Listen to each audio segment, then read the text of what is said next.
उतनी है बेफायदा है। आखिर तंग आकर दीनो ने ये सारी गंदम बाहर कचरे में फेंक दी और खुद दोनों मियां बीवी अपने आम से चावल उबाल कर खाने लगे और से पेट भर और मजे से गहरी नींद सो गए। उस बस्ती में एक सनार भी रहता था। एक दिन उसके पास एक औरत आई। उसको अपने लिए एक अंगूठी बनवाना थी। उस वक्त इत्तेफाक से सनार के पास आग जलाने और सोना पिघलाने के लिए कोयला मौजूद ना था, इसलिए उसने औरत से कहा, मेरे पास उस वक्त कोयला नहीं है। देनो कम्हार अपने बर्तन पकाने के लिए भट्टी जलाता है, उसके पास बहुत कोयला होगा। तुम जाकर उससे कुछ कोयले ले आओ, फिर मैं तुम्हारी अंगूठी बना देता हूं। सनार की बात सुनकर औरत देनो कम्हार के घर की तरफ चल पड़ी। देनो के घर के बाहर कचरे का एक ढेर था, जिस पर देनो अपने इस्तेमालशुदा कोयले फेंक देता था।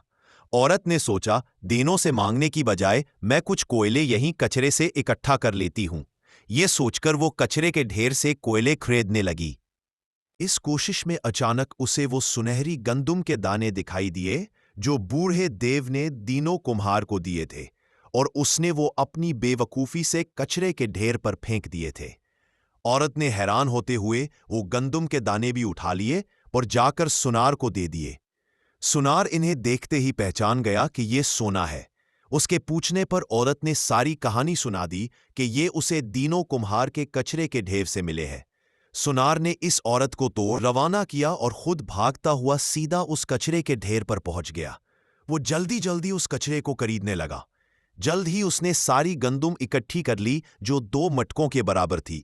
इतनी देर में दीनो कुम्हार भी अपने किसी काम से बाहर निकला तो उसकी नजर सुनार पर पड़ गई। कचरे से गंदुम इकट्ठी करते देखकर वो चिल्लाया, अरे बेवकूफ सुनार, इसे फेंक दो, ये गंदुम किसी काम की नहीं। न तुम इसे भून सकते हो, न उबाल सकते हो, न चबा सकते हो, ये बिल्कुल बेकार है। सुनार हंसते हुए बोला, बेवकूफ मैं नहीं बल्कि तुम हो, ये गंदम नहीं बल्कि सोना है।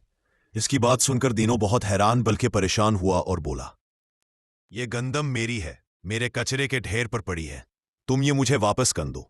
ये मुझे इस बूढ़े देव ने दी थी जहां वो बड़ा सा परिंदा मुझे लेकर गया था।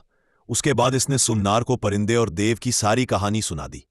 ये सुनकर सुन्नार के दिल में भी लालच आ गया और वो कहने लगा, मैं ये सुनहरी गंदम एक शर्त पर वापस करूंगा, वो ये कि तुम मुझे भी इस बूढ़े देव से उतना ही सोना लेकर दो।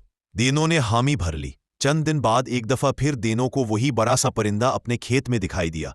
उसने फौरन सुन्नार को बुला भेजा। परिंदे को देखकर सुन्नार हैरान रह गया। जब परिंदा वापस जाने के लिए उड़ने लगा तो देनो ने उछलकर उसकी दुम पकड़ ली और उसके साथ लटक गया। सुन्नार ने भी देनो की टांगें पकड़ ली। जब परिंदा हुआ में उड़ा तो एक अजीब नजारा था। देनो कुमार परिंदे की दुम पकड़े लटक रहा था, जबकि सुनार तो सोने के ख्वाबों में डूबा हुआ था जो उसे बूढ़े देव से मिलने वाला था। जब परिंदा आसमान पर काफी ऊपर चला गया तो अचानक सुनार के दिल में ना जाने क्या आई। उसने दीनो से पूछा, मुझे ये तो बताओ कि एक मटके में कितना सोना आ जाता है? इतना ज्यादा? दीनो कुम्हार ने उसे हाथ फैलाकर बताते हुए कहा। जो नहीं उसने हाथ छोड़े, परिंदे की दुम उसके हाथ से निकल गई और दोनों तेजी से जमीन पर वापस गिर गए। सुनार पहले गिरा और दीनो उसके ऊपर। सुनार तो जमीन पर गिरते ही मर गया, लेकिन दीनो चूंकि उसके ऊपर गिरा था इसलिए वो बच तो गया, मगर उसे काफी चोटें आईं। वाकई लालच बुरी बला है। सुनार ने सोने की लालच की और उसको सजा मिल गई।